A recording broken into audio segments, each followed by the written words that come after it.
If you would have asked me 5 years ago what the on-trend brewing thing would be in 2021, I never would have guessed that hard seltzer water would be so popular. Laugh all you want, but hard seltzer is a fantastic day drinker and likely isn't going anywhere in the near future. Imperial Yeast's new seasonal strain, W04 Paramount, can help brewers get the most out of their seltzer fermentations.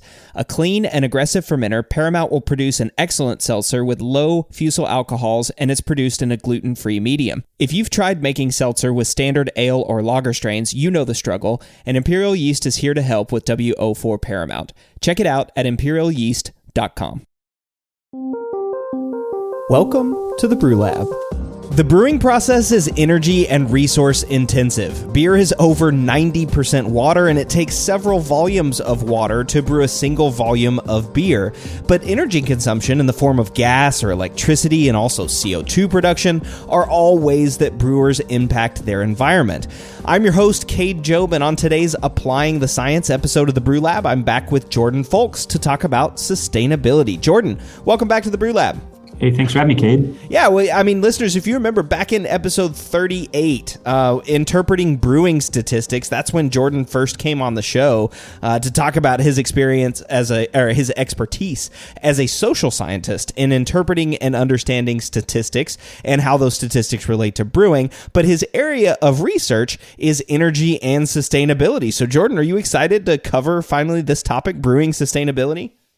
Yeah, it's really cool to talk about both my kind of personal and professional interests here. It's a really good intersection. I'm excited to talk about it. Yeah, exactly. And I mean, you gave us the idea you gave me the idea to reach out to Micah Sweeney, which is one of those episodes, one of the episodes we're going to talk about today.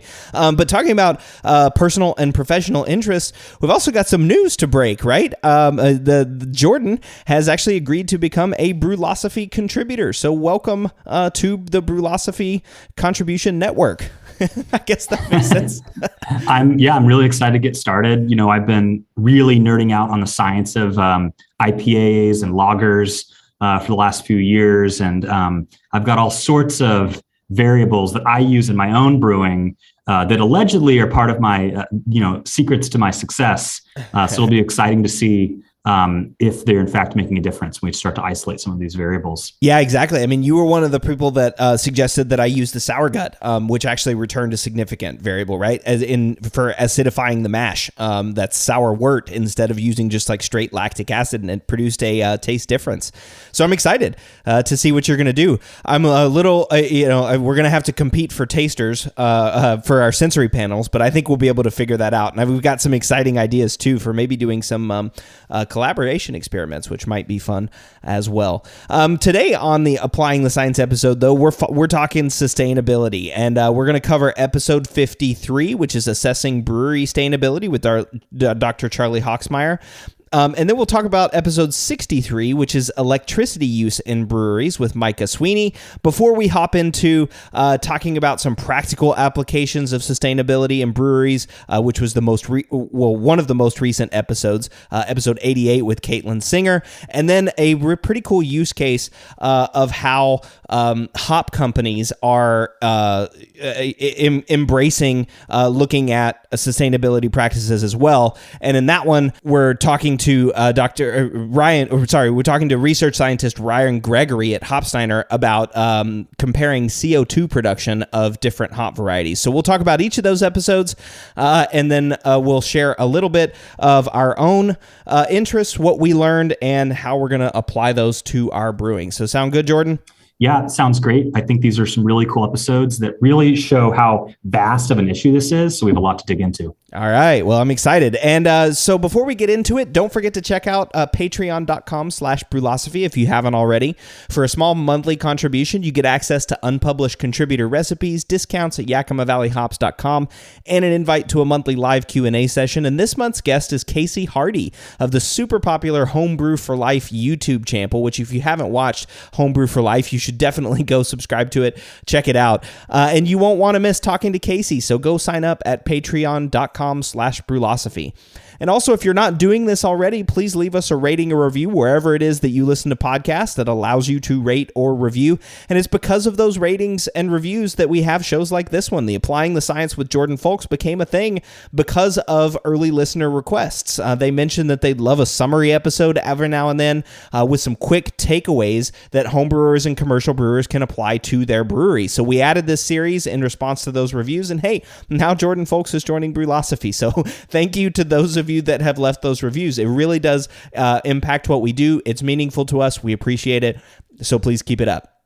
All right, this week's feedback is brought to you by the folks from John I. Haas, who over the last couple years have released a handful of really cool hop products like Lupamax, Incognito, and Flex, all intended to improve beer while reducing vegetal matter and thus increasing yields. Well, they're excited to announce their latest 100% hop-derived product, especially made for your patio, lawnmower, or beach beers. Kettle Ready imparts smooth, light, stable bitterness and kettle hop aroma to beer while offering microbiological protection during the brewing process. This new product is easy to use, has no special dosing requirements, plus due to its standardized high alpha concentration in a light stable molecule, it gives the light stability and bitterness characteristics desired for all traditional beers. And it plays well with other Haas products including Tetra Hop Gold, Hexa Hop Gold, and Ready Hop. For flexibility and optionality when brewing light stable beers, learn more about Kettle Ready at johnihaas.com. That's John, the letter I, HAAS.com. All right, listener Justin H. wrote in about episode 85 on biotransformation and thiol release with GMO yeast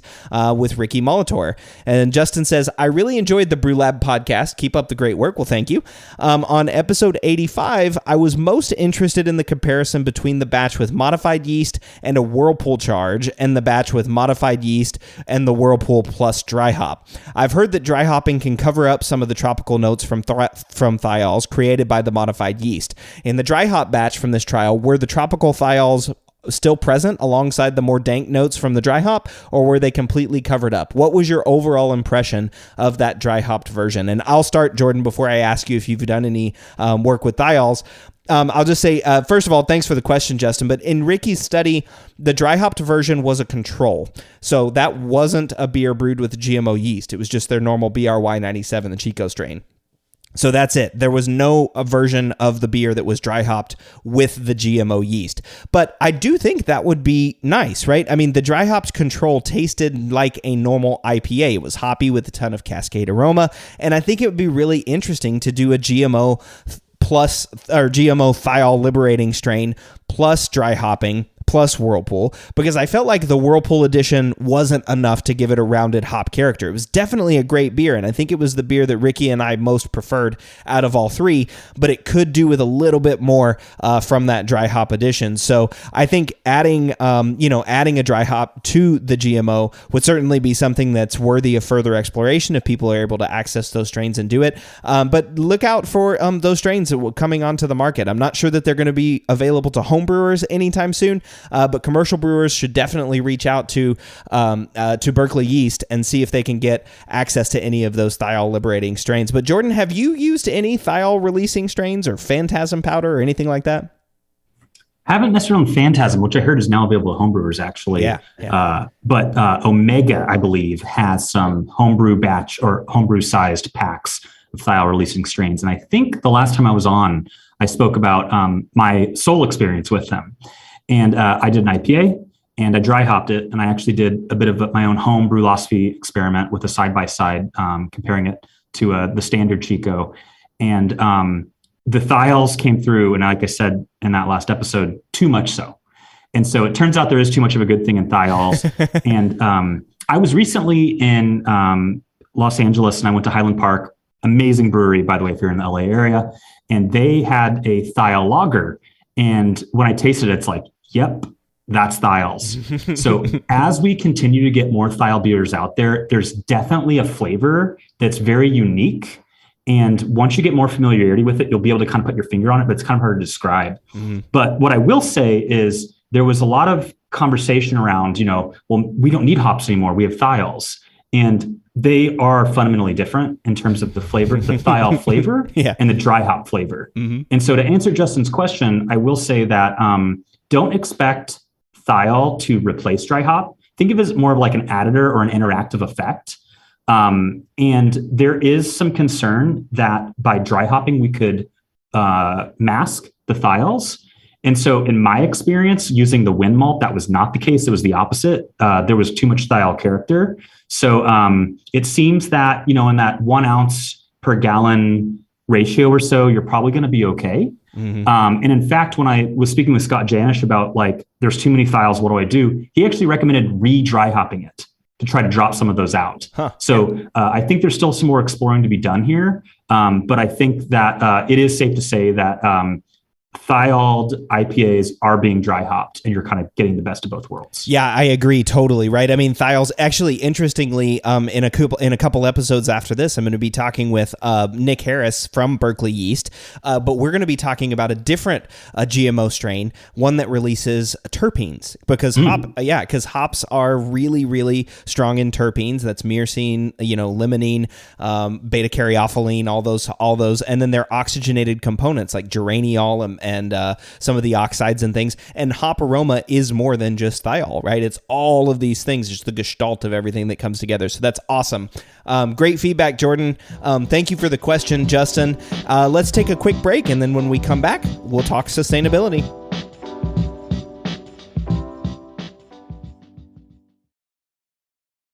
One of the biggest improvements to my brewing practices was the upgrade to stainless steel, and Delta Brewing Systems offers some of the lowest prices on high-quality stainless gear, like the Firm Tank, which holds 8 gallons or 30 liters of wort, comes with a domed lid to reduce the chances of a messy blow-off, and it can hold up to 4 psi of pressure. Delta Brewing Systems also has their own line of brew kettles, as well as one of the lowest-priced all-in-one electric brew systems out there, and their prices are remarkably affordable. If you're in the market for legit stainless gear that won't break the bank, you've got to check out deltabrewingsystems.com.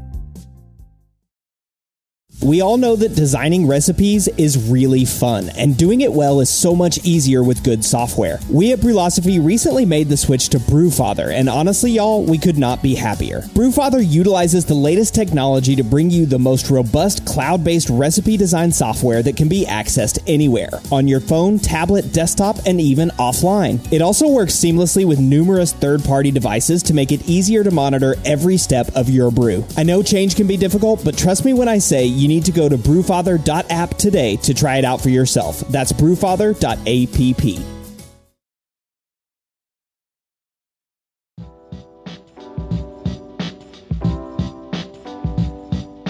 Tackling sustainability seems like it could get overwhelming very quickly, so I prefer to chop things into manageable chunks. When scientists are tackling a problem, they use the scientific method. It starts by making an observation and asking a question, and observations can be anything. We use a lot of CO2. Our monthly water bill is high. The city's instituting a new effluent tax for high BOD waste. Or even, I wish I could recycle all these darn plastic malt bags, or even the plastic shrink wrap that we use. All of those are observations that can turn into sustainability practices. So, Jordan, do you have any observations about sustainability in the brewing industry or in home brewing? Well, it's a resource-intensive process, right? And we've got raw ingredients that have their own carbon implications, et cetera, all the way up to the brew house, and then, packaging and out the door for production. And so there's the entire life cycle of a beer has sustainability implications throughout the entire supply chain, right? And so there's a lot to be done, and I'm excited to talk about it. Yeah, that's an interesting point, right? The entire supply chain. And we'll talk a little bit about that with when in episode 53, the first one with assessing brewery sustainability with Dr. Charlie Hawksmeyer. But the whole supply chain, right, has sustainability implications. From growers growing something in a ground that requires water and is mostly irrigated, right? Hops especially are mostly irrigated. Barley also has irrigation. There's pesticides, insecticides, all these other things that are used to grow hops, all the way up through the bottles that consumers are drinking and either recycling or throwing in the trash, right? Or aluminum cans that are getting recycled or thrown in the trash or thrown on the side of the highway in some cases, which is not good, right? So it really is. There's the whole supply chain is impacted by sustainability, and maybe that's one of the reasons why the industry's renewing its focus or its emphasis on supply chain. So let's start with episode 53. And episode 53 was about assessing brewery sustainability with Dr. Charlie Hawksmeyer. And so the summary of the goal of this episode was, what I wanted to do in this episode was give a real world case study of how a specific brewery went about assessing its environmental impact, right? So it's sort of like I talked about with the scientific method.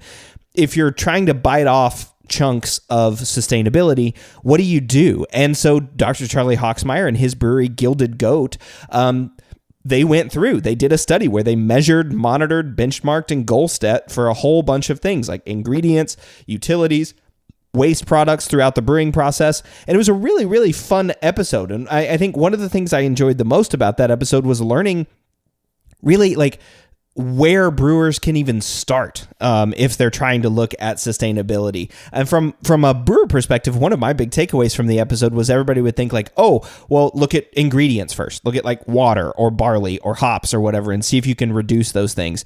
But his point was, and I thought this was really interesting, is it's an easy place for brewers to look, but brewers likely don't have direct control over ingredients. I mean, you can control how much goes into your beer, but if you're trying to make a lager, let's say just like a pale lager, a Helles or a Pils or a light lager or something like that. I mean, you're going to need a certain amount of grain to get the right alcohol content that you want, right? You may be able to tweak that a little bit, but that's not really going to achieve much of a sustainability impact in your brewery. One of the big things that he talked about is like, okay, if you look at water consumption, yeah, water in the brewery is a big deal, and there may be something that we can do about that. But if you add in the water from like malting, for example, where we take all this dried grain that's out in the field and then we add a whole bunch of water to it and then we dry all that water off, right? Ship it to a brewery and then the brewery adds a whole bunch of water back into it, right? I mean, that's a really inefficient process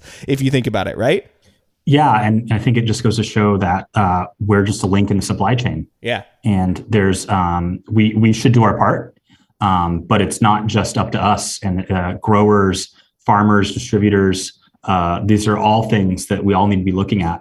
And then we do have one thing, which is the purchasing power. And so choosing more sustainable products is definitely an altruistic thing we can do there. Yeah, that was an interesting, and I did ask that question of Dr. Hawksmeyer. I asked him sort of bluntly, like, are consumers willing to pay for, sustainability practices? And he gave a really good answer. And it's like, if you asked consumers, I mean, I'm paraphrasing him. He didn't say this, but I'm paraphrasing him. If you ask consumers if they were going to pay if they'd pay an extra $5 per beer so that the brewery could be, 100%, efficient and sustainable, right? The most consumers would say, no, I'm not doing that. I'm not paying double the cost for beer.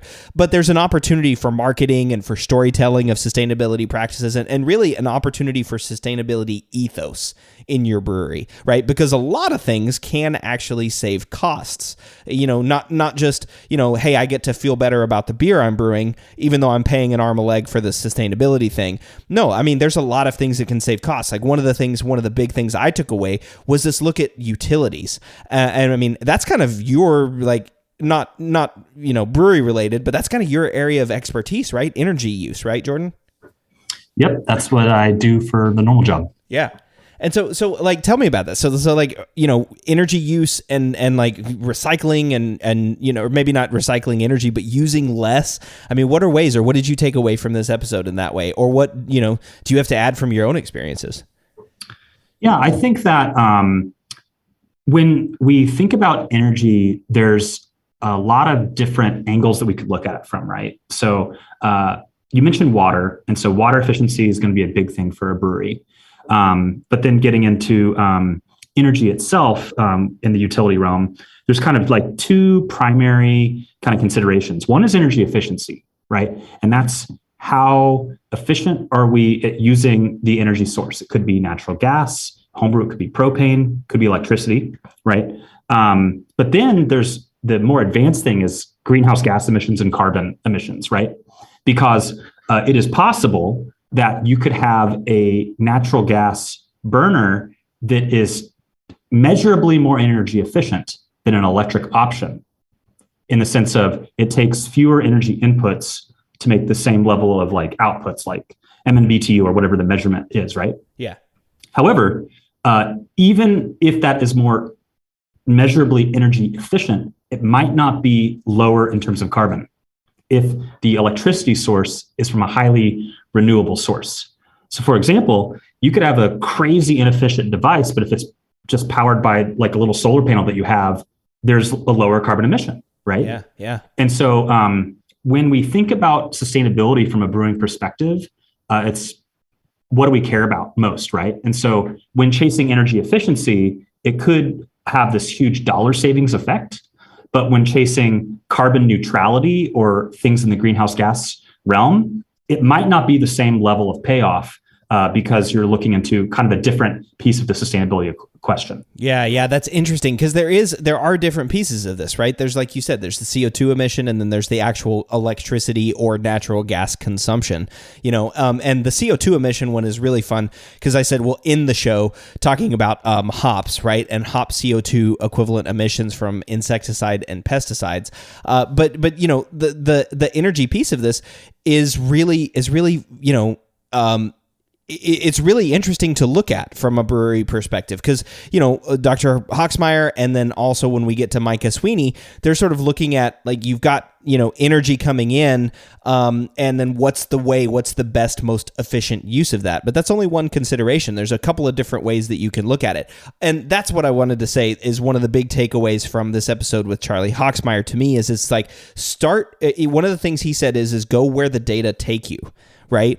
So I mentioned the scientific method and making an observation and then asking a question. And so that's really where it can start. Right. Is observation. Our utility bills are high, or I'd like to, is there a way to reduce our utility bills? Observation, our kettle isn't heating as well as it was, 6 months ago or 7 months ago.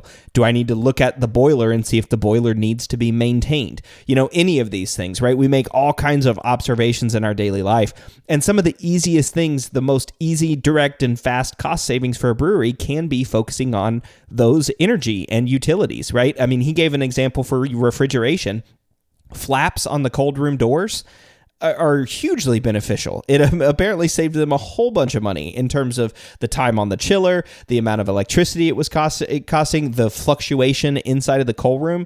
And that's just such a simple thing, right? A $50 or maybe $200 flap on a cold room totally revolutionizes the amount of energy that piece of the brewery is using. So I think it was really cool. That was one of my, again, big takeaways is like there are all these different low-hanging things that breweries can do to reduce their energy consumption. And I think there are, applications for homebrewers too, right? I mean, do you have any ideas or applications for homebrewers based on this, Jordan? Oh man. Yeah.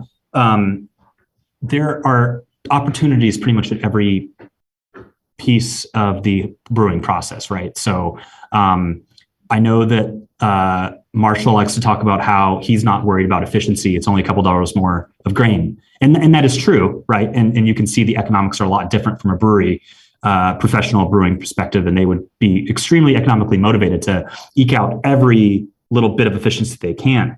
But think about how many homebrewers there are in the world, right? And this actually is really relevant in the energy sustainability, energy efficiency world as well, is we'll often try to do things to have every household save 1 or 2%, right? But collectively across the country, that adds up. And so the same is true for homebrewing, is that every little thing that we can do as homebrewers, mash efficiency, water use efficiency, even though at an individual level it might be small, collectively we make a big difference. That's a good point. Because I was thinking like with efficiency, I don't know that I really care all that much, right? Is like, I don't care about the extra handful of grain, but you're right. If we're reducing, that consumption by adjusting the mill gap better, right, on my mill, so that I bump up my efficiency and I can use less malt, maybe that's something that's worth doing from a sustainability practice. And again, it saves the cost on malt and all those other things. I mean, there's a couple things I've started doing in my home brewing as well, which is one, I cover my boil boil kettle when I'm raising to temperature from mash to boil. And that's two things. One, that's because it saves me time. It raises up to a boil quicker, but it does also save energy. And the second thing I do is I stopped preheating my mash water the night before. That's a really nice convenience, and a lot of people like to do that where they set their mash water to heat overnight. But I realized but that's my mash that's recirculating. I'm running that pump all night. There's temperature in there that's heating up, and I just kind of thought hey, this just seems like really inefficient. Yeah, it saves me some time on brew day, but I really don't like spending the electricity in that way. So that's just a personal decision that I made. But all of these things are we just make an observation and then move and make an action based on that. And I thought that was really cool, and one of the big takeaways from Dr. Hawksmeyer's episode. Did you have any other takeaways from that episode that you wanted to talk about before we move on? Well, thinking about, other ways that we could be sustainable in the homebrewing setting, I think reusing water, wastewater is a big one, right? So instead of just blowing the chiller water straight down the drain, collect it and, heat that up and make that your PBW solution. You had a caller in one of the shows recently ask about collecting rainwater. I will say I would be pretty sketched out about using anything that ran off my roof, even if it was filtered. So I think that someone needs to look into that. But you could very well capture rainwater in other ways that doesn't require to drip down your roof. Mm-hmm. Here in Portland, we have a very robust composting program. So I'm able to just put my grains straight into a green bin that then go to a composting facility. And I think they're making farmers compost with the residential compost out here. But if you don't have that service in your municipality, you can do that at home. They sell composting bins that you can combine with your leaves and turn it over and stuff. Mm-hmm. Also, chicken farming is the big, thing right now, right? So maybe you have a friend that's got some chickens that you can share your spent grains with. Maybe even a local farmer would take them off your hands. Yeah. So I think reducing the waste stream basically is another big thing you can do there. Yeah, for sure. I think there's just so many different ways, right? And again, a big takeaway from me from this is it's all of the little things that you can do that, like you said, add up over time. And we need to move on to episode 63. That's electricity use in breweries of various sizes. And that was with Micah Sweeney. And this one was actually an idea suggested by you, Jordan. You had seen this research in connection with your job and said, hey, this guy Micah is looking at how different breweries of different production sizes are using energy in San Diego, and you should really get this guy on the show to talk about how different breweries are using energy. And so I did that, and it was pretty cool. He did this ASHRAE level 1, which is something I didn't know about, but you probably are very familiar with. But it's like a level 1 walkthrough assessment where you just walk through and sort of observe what things are using energy, or what things where energy is going, what processes are occurring in the brewery, and then you just start to build out a little, analysis and assessment of where energy is going in the brewery. And I thought that was really, really cool. And then, of course, he stepped it up and they actually did monitoring at 3 different sites. And then really cool, ended the show talking about different technologies that could reduce energy consumption in brewings. But, so what did you take away, or what did you learn from this episode, Jordan? Well, one thing that people that don't, work in our sustainability world may not realize is how important electrification is as we push forward to improving our carbon situation here on the planet Earth. We've for years relied on burning natural gas to heat our homes and to boil our beer, even in the craft brew or big brew setting, perhaps. Historically, natural gas was very cheap, and even 10 years ago, we were encouraging what we called fuel switching to go from electricity to natural gas because as I said earlier, the energy efficiency equation really won on the natural gas side of that equation. But there's been a huge change in the sources of electricity generation in this country. And we've made huge leaps and bounds of progress in terms of more renewable energy supplying the electricity on the grid. And so what that means is we're just 10 years later have flipped the script and are now fuel switching from natural gas, or in homebrewing case, perhaps propane uses, to electricity because we have cleaner electricity being provided on the grid. And so alongside that, we've had dramatic changes in the energy efficiency and capability of electric devices. And so now with renewable energy on the grid and efficient electric devices, we can actually run things with electricity that we previously never thought of. And this has huge carbon implications. Yeah. And so it's really cool to see this conversation happen in the brewing setting, because large commercial and industrial electrification is still something we have a lot of work to do. Yeah. It's a lot easier in a smaller residential setting.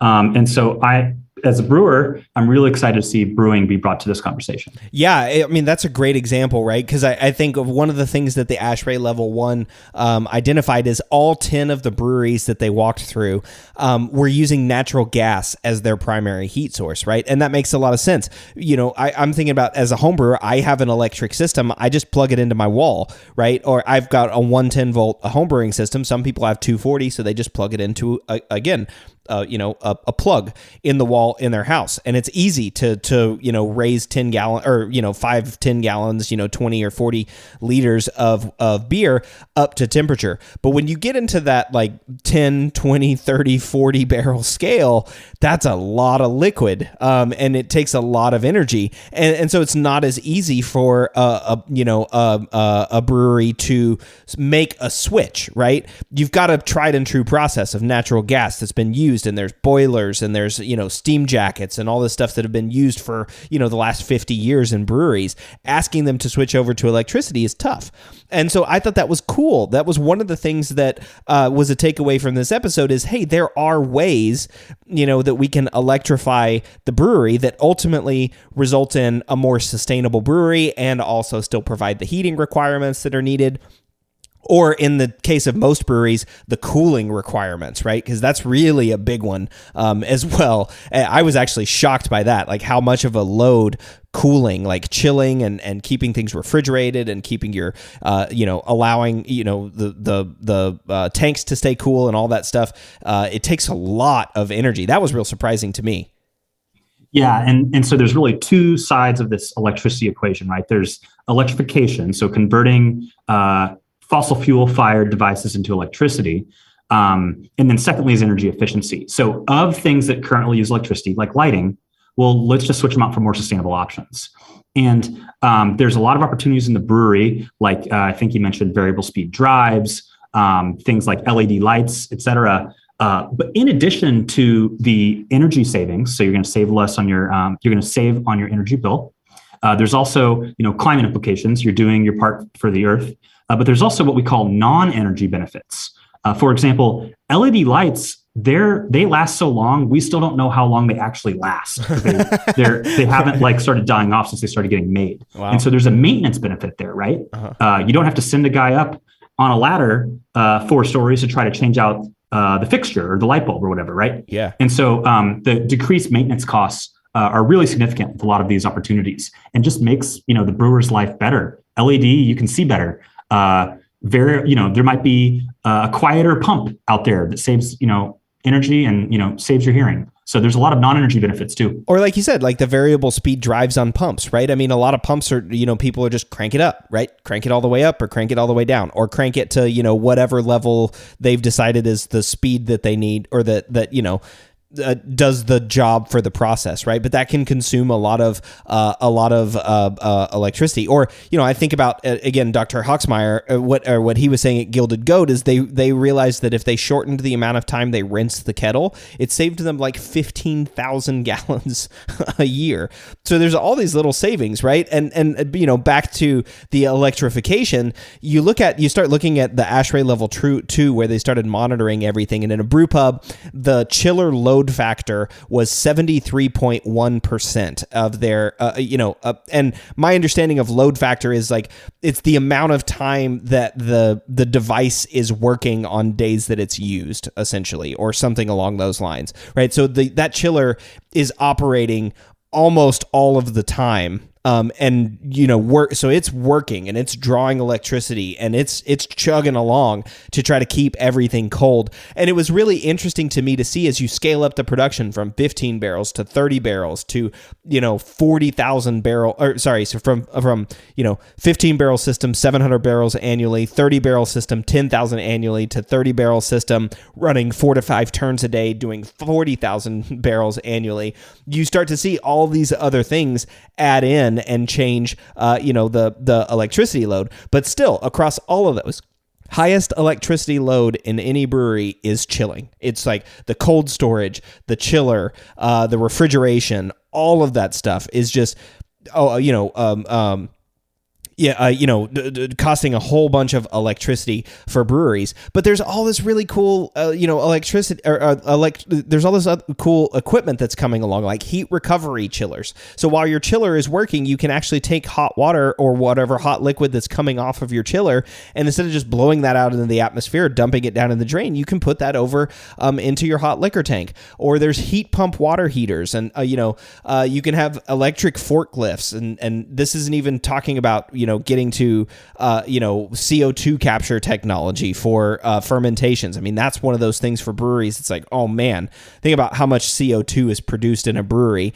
And what we could do to recapture it. But there's all these really cool technologies. And so for me, the big thing that I found interesting in this episode, the big key takeaway for me was that there's a lot of really cool emerging technologies that are coming out here. Like you said, you're flipping the script even from 10 years ago. So I thought that was a really fun takeaway. And it's cool to see what commercial brewers are doing and how electricity is used. I don't know that there's a huge amount of takeaway for a home brewer for this episode, but it really is interesting to see what bigger breweries are doing and the challenges that they're having to deal with.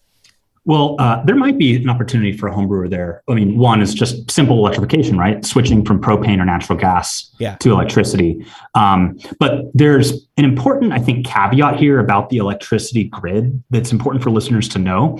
And it's very regional, right? And so I don't know if this factoid is still true today, because I heard it a few years ago, and I imagine it will switch eventually, if not sooner than later. But what I had heard was it's actually better for the environment to drive a hybrid than a true battery electric vehicle in Louisiana, because their energy supply is so reliant on coal, right? So where that is something to look into, is your region's generation mix. Because if you live in a place that's using dirtier energy to produce the electricity, natural gas could actually be better for the environment. So California, like the focus of this study, is really leading the way in terms of renewable energy generation. Here in the Pacific Northwest, we're also leaders in that space. So on the West Coast, you can feel pretty good about electrifying. But in the Southeast, you might want to look into that. Yeah, so interesting. The other kind of piece of that is electricity generation is not constant all days throughout the year. And there's various sources that are pulled from. And especially in places like California, where we have these peak energy afternoons in the summer, they have to turn on what are called peaker plants to provide basically like emergency energy to supply the grid. And these are the dirtiest and most costly to run facilities. And so it's really important, getting to that load factor, to try to have more even energy use. So not turning everything on all at once, because that creates peaks for an individual site, right? And if you think about it as a region, if everything gets turned on at once, or it gets, exaggerated at once, like on a hot summer afternoon in California, you could have a system peak, which could require the use of a peaker plant, which is super dirty energy. So this is why electrification is so important, because we can then time when we use our energy. So both not running everything all at once to keep a flatter load profile, but also choosing the times of the day in which you use electric devices. So in California in the summer, not doing really energy intensive things in the afternoon can have a huge climate benefit, because you're choosing to concentrate your energy during cleaner hours of electricity generation. And coming back to the home brewer, there's also a cost savings there, because the energy system is moving to time of use pricing. And effectively, they're charging more when energy is dirtier, to discourage energy use during the dirty generation hours. And so we can also now start to look at, when do we brew? And we can save money on the energy that we buy, by brewing at cleaner times. Interesting. That's really fascinating. And it's just yet again, another opportunity, another emerging, technology or process or way to pay for energy that can really have lasting sustainability implications, right? I mean, that's really cool. Well, cool. All right, let's go ahead and take a quick break, and we'll come back and talk about some of the practical applications that you can do in your brewery to be more sustainable, and then we'll end with an example of how the hop growing industry is embracing sustainability issues. So we will be right back.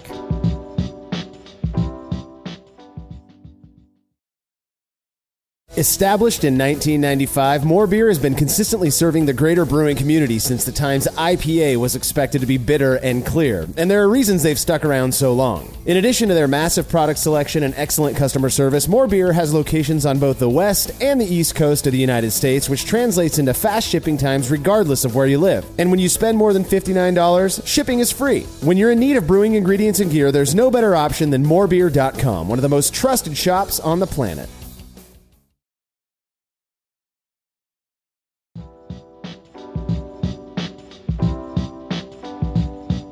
The brewing process benefits greatly from tradition. Over hundreds of years of brewing, we've developed a top-notch product that people love to consume. But as with time, things change. The world we live in changes. And as difficult as it may be, breweries will change too. I guess that's kind of a macabre opening. But sustainability is important, right, Jordan? Yeah. And, a lot of my friends that are not in my career world will always ask me, like, are we screwed? Are we doomed? Is climate change going to take us all over? And we might, but I am optimistic. There's a whole legion of people that have dedicated their lives and their careers to solving these problems.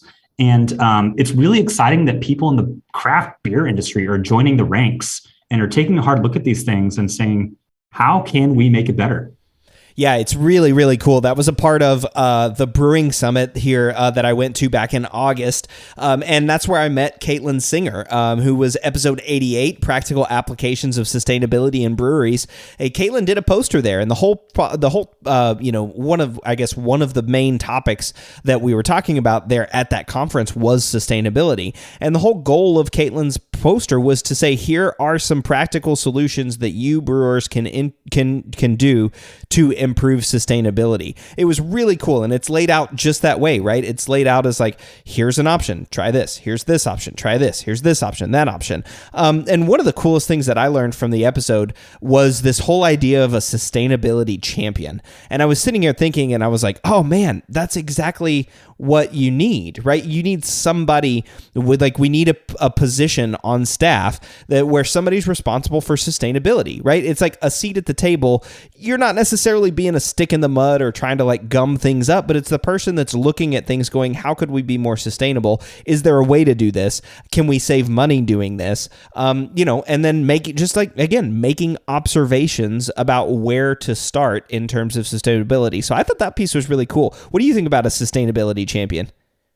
Yeah, it is. She is so right. It is so important to have someone, and it doesn't have to be a paid position. Obviously, that's preferable. That's great. But even if it's a volunteer thing, really having someone saying something makes it so you can do something. Yeah.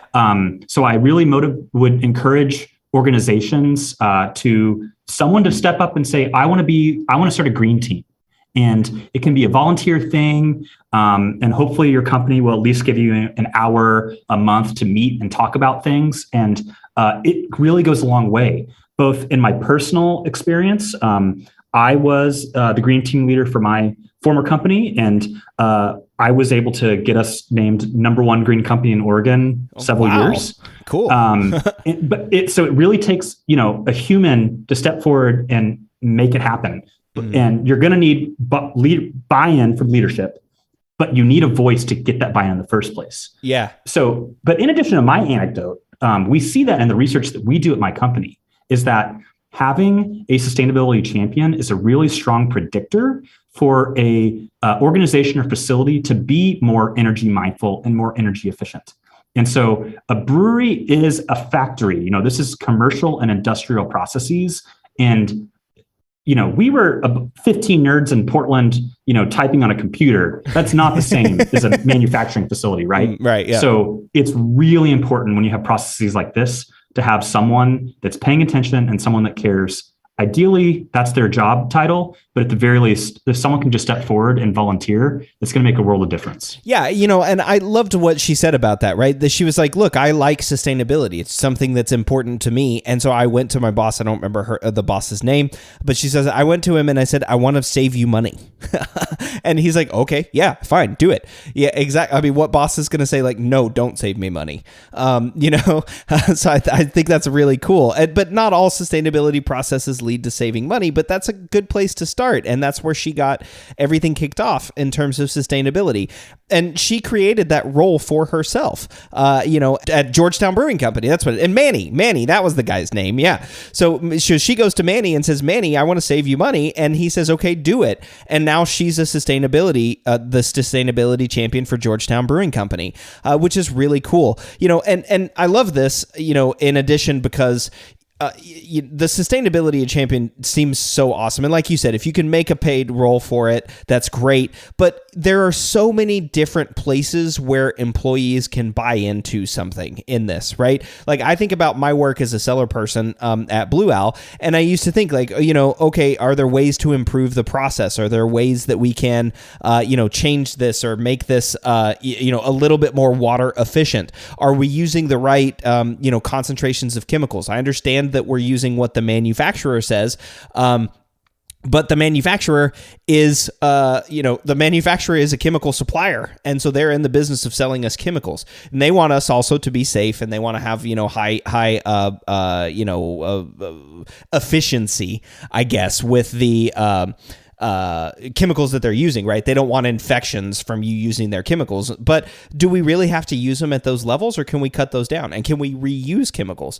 Things like this. So there's all these different ways that people and that different people can have different sustainability implications. I mean, even think about like kitchen staff, like front of house. If they're using plastic bags and stuff with ingredients that are coming in, one of the big things that Caitlin has recently started at Georgetown is this plastic bag recycling program, which is kind of cool because Seattle's got this hub that you can take, soft plastics to and get them recycled. But she went out and found that, right? And I think if you gave breweries that option, most managers are going to look at it and say, yeah, sure, we'll do that. That's fine. Great. I can get rid of that waste. Yeah, no problem.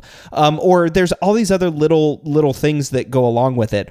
And I really appreciate that. And I think that was a huge takeaway. The other thing that I wanted to mention that we didn't mention when talking about Dr. Charlie Hawksmeyer's episode is baseline metrics and benchmarking. I mean, that is just such a big thing too. And that's something that the sustainability champion specifically can have a role in, right? I mean, benchmarking and managing, or understanding your baseline data, it's huge, right, Jordan? Yeah, I mean, you're preaching to the choir over here. It's literally my profession in that, I'm in the business of measuring things so we can improve them in the realm of sustainability, right? And if you don't know how much you're using, you don't know how much you can save or how much you are saving once you've implemented some sort of improvement.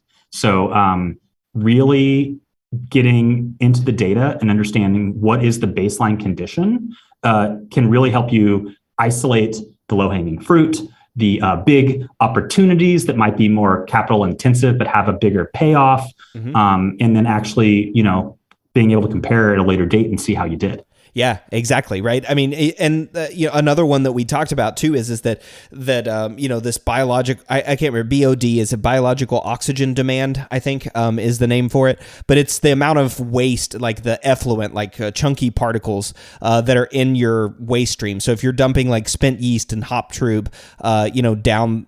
Hop trube, spent yeast all down the drain. That's a high BOD, biological oxygen demand. And wastewater companies are starting to get wind of this, and they're going, hey, I'm going to start charging you more, brewery, right, for this stuff. So, but how do you fix that if you don't know what you're putting in the waste stream, right? If you're not looking at the amount of yeast and stuff that you're dumping down the stream, how do you fix it? How do you go about making a change in your brewery? You're going to start to get slapped with fees and fines.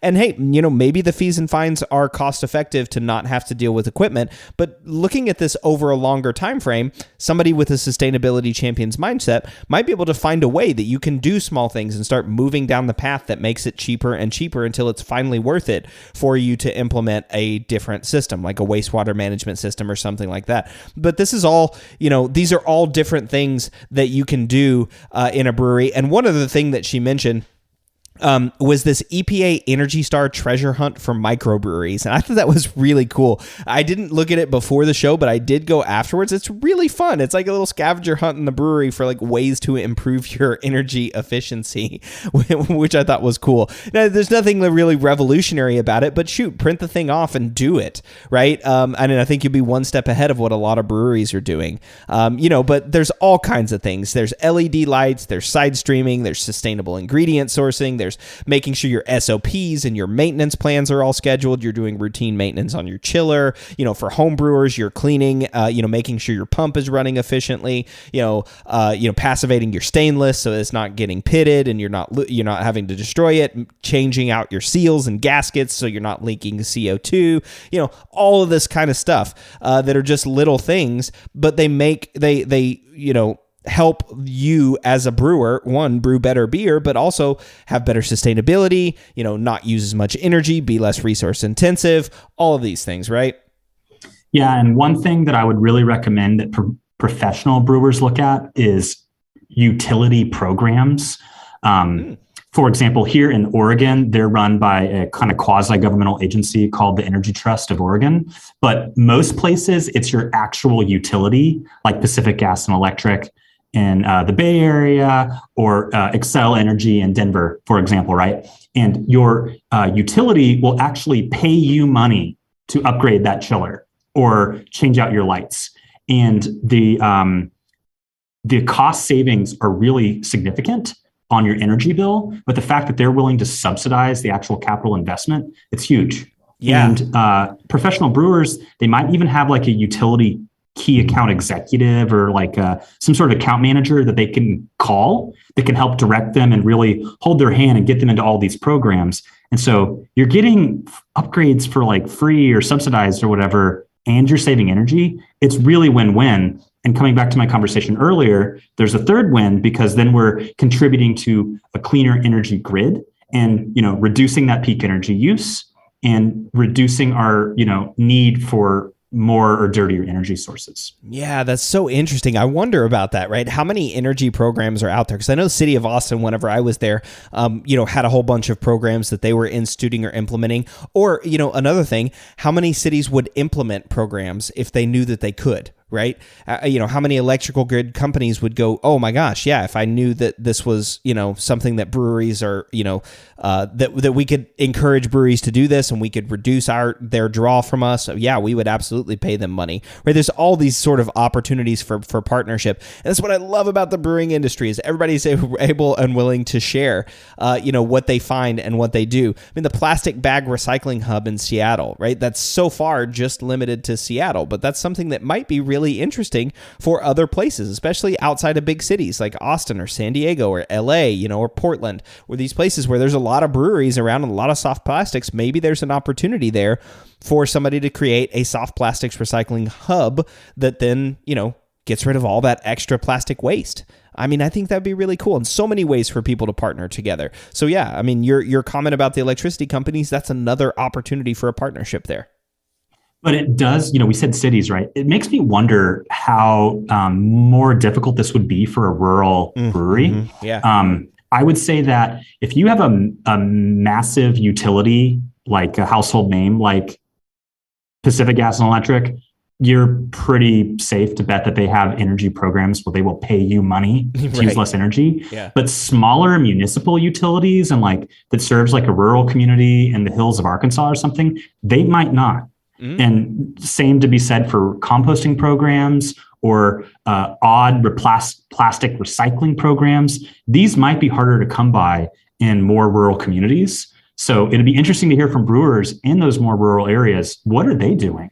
Because it really is a different game when you're in a big city like San Francisco versus a really remote, community in Alaska or something. Sure. Yeah. And I mean, I think there's also scale too, right? Because I think I shared, I'm not sure if it was on that episode with Caitlin, but it was definitely on one of the episodes where I shared like Real Ale Brewing Company in Texas. So Real Ale is in a small town called Blanco, and Real Ale is a big brewing company. I mean, I think they're going to do 100,000 barrels this year or last year. So that's a a very large regional brewery. Their water source, at least originally when they started brewing, was the Blanco River. So I told you that they're in Blanco, Texas, right? Blanco, the city, is on a river. And so the city itself, all the residents of Blanco get their water from the Blanco River. So when Real Ale started increasing its production, it didn't have a choice. It had to institute a wastewater treatment plant so that it could put water back into the river so that people in Blanco could survive, right? I mean, you can't kill the city that you're brewing in, So I mean, I think there are some issues there as well. But like you mentioned, there are small breweries all over the country on municipal water systems and things. So I mean, 2, 3, 4 barrel brew pubs, But I would think in those small towns, maybe there's an opportunity there to reach out and develop some partnerships, right, with the local electricity company. Maybe the electricity company isn't going to pay you money, but those companies want to be part of their community, and they're always interested in developing sustainability practices. So maybe there's opportunities for partnerships in different ways in those small communities. But anyway, stuff to think about. The last thing we were going to talk about is this practical application of sustainability. And one of my favorite things about this episode 78 with Ryan Gregory from Hopsteiner, it's talking about comparing CO2 equivalent emissions of different hop varieties. So it's not exactly CO2 production of the hop varieties, but it's equivalent emissions from things like fertilizer and pesticide and insecticides. And it was really cool because it's like, hey, Hopsteiner's a massive hop company, and they're looking at this going, I wonder if there are different hop varieties that have different CO2 equivalent emissions. Like, for example, we know that some hop varieties, require higher insecticides or disease resist. They're more susceptible to disease, so we have to spray pesticides or insecticides or all these different kinds of things, to let the hop plant grow. But what's the real environmental cost? And maybe we should start marketing some of these hops as, hey, this is a nice environmentally sustainable hop because it has some of these reduced pressures. And I thought that's a kind of a really cool application of a hop growing industry, like a farmer, the farmers, the growers, the distributors coming together to achieve a sustainability, outcome. Yeah, I think that there's concern as to whether or not customers will buy a more sustainable product. But I think you have to think about it from a market segment perspective, right? We see in our research and trying to motivate consumers, households to be more energy efficient, that different messages resonate differently in different communities. And so on the West Coast, save energy, save the environment might work really well. But, on the East Coast, maybe save energy, save money might work really well. Mm-hmm. And so I'm not convinced that it's time to throw in the towel on sustainable brewing as like a advertising tactic. I think that there is a market segment that really does resonate with, and finding them and, selling to them is a good strategy there. The other thing to think about is kind of like burying that cost within the auspices of a luxury product. There's this like winemaker that sells like 4-packs of lager for like $100 or something. But he's got this reputation of this like super like amazing small batch lager brewer.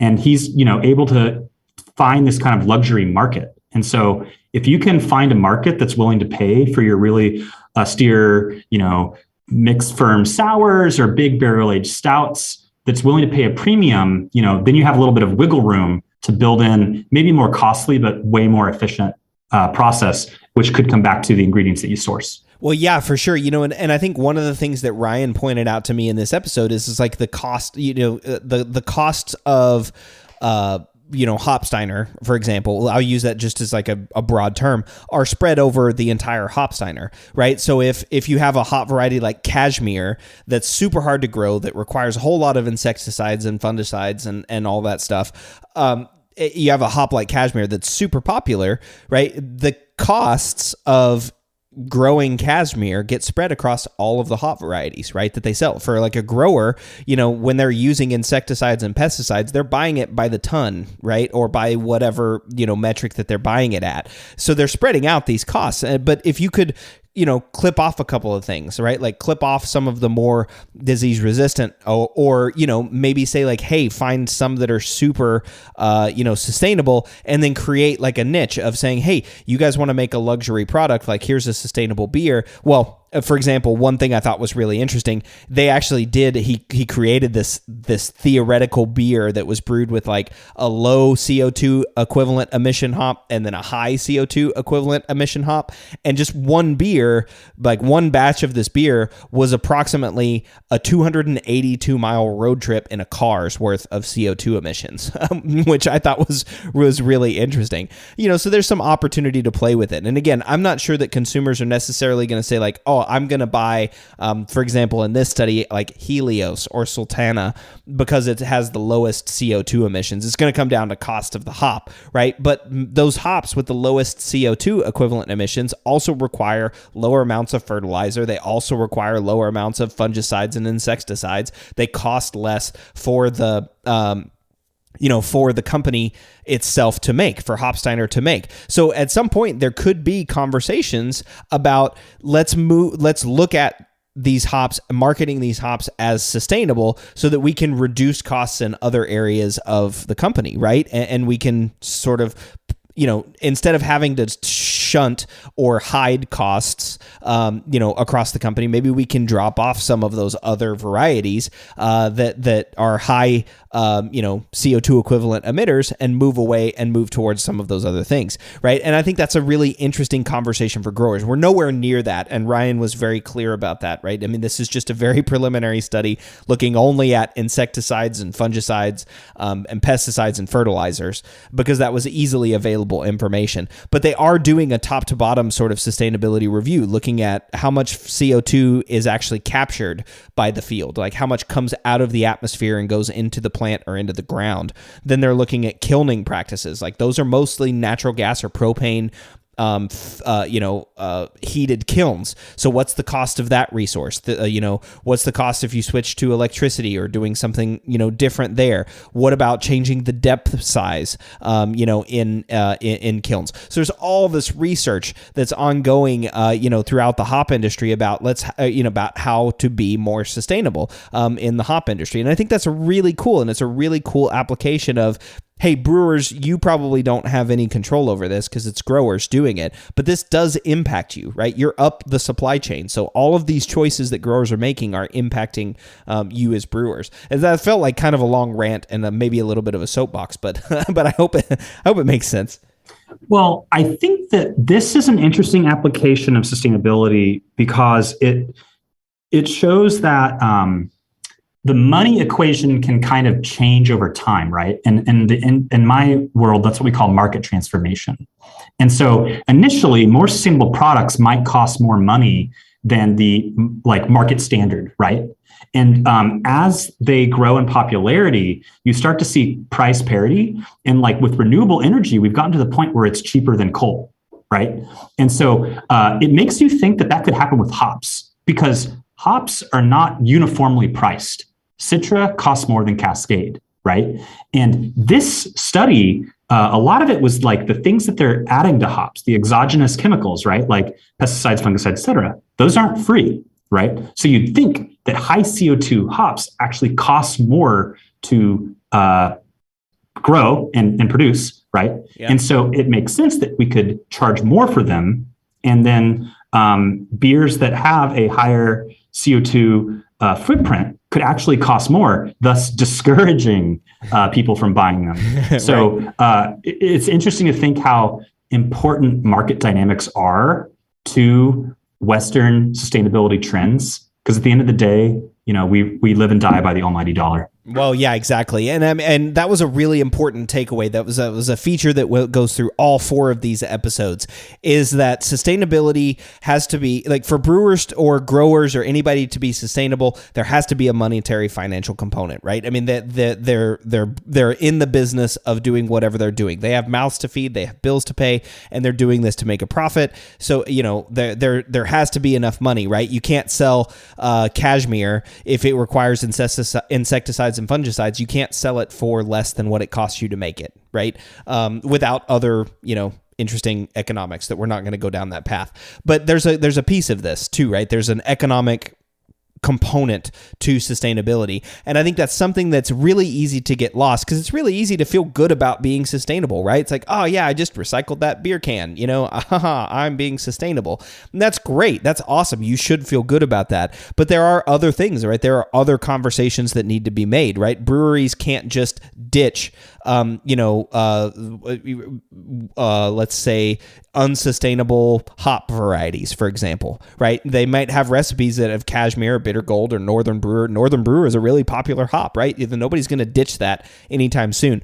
But maybe these conversations, by starting to have them now, by starting to understand that Northern Brewer has a higher CO2 equivalent emission, like you said, maybe there's opportunity to move the market in a different direction, so that you can achieve more sustainable practices as we go along. And that's kind of one of the final thoughts I wanted to end on, is we've been brewing for hundreds of years, right? And we've developed traditions that help us brew great beer, but that doesn't mean we have to continue brewing things the same way, right? We don't have to continue using natural gas boilers if electrification of the brewery makes sense from a long-term sustainable perspective, right? We don't have to boil for 60 minutes, or we don't have to run, the water.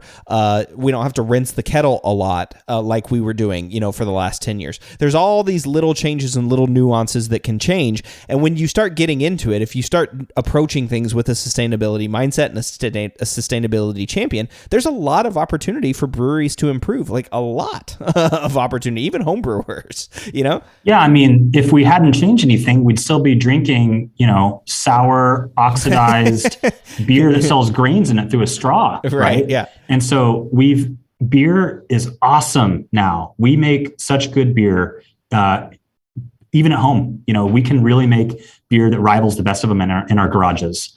And so I think it's that refusal to just take tradition for what it's worth, and just blindly, doing the same thing over and over, is really the heart of the craft beer movement, is accepting and embracing change. And I think that sustainability is the next logical step in that. And it's important to remember that although some things might cost a little bit more to get started, a lot of these things have serious ROI, return on investment, and you're going to save money in the long term. Yeah. Yeah. Well, maybe we should end it right there. I think that's a really good thought to end on. Yeah. And I hope that we have more sustainability-minded guests on the show, because there is so much work to be done here. Yeah. Oh, I definitely plan on getting more sustainability guests. I mean, this is a topic that's not going away. It's one people are going to be studying for a while. Well, Jordan, thank you again for joining me in the lab to apply the science to sustainability. So thanks for coming back. Yeah, always a pleasure. All right, well, Jordan and I will be back with another Applying the Science episode at episode 100. Episode 100. Hey, we got to do something special for that episode, right, Jordan? Yeah, maybe we actually have a beer during that one. Hey, yeah, maybe we'll try something. Let's see if we can figure it out. But until then, I've got lots of great guests lined up and more interesting brewing science, so be sure to check out those episodes, and also check out Brülosophy's other show, the Brülosophy Podcast, and all the other fun things we're up to over at brülosophy.com. The Brew Lab is a production of Brülosophy, where they who drink beer think beer. Don't forget to visit brülosophy.com to read about our weekly experiments and other brewing adventures, and listen to us talk about it on our other show, the Brülosophy Podcast. Thanks to all of our sponsors and patrons that help make this show possible. If you'd like to receive a reward for helping us do what we do, visit patreon.com/Brülosophy to see how you can do just that. Thanks so much for listening. We'll be back in the Brew Lab with another guest next week. Until then, think beer.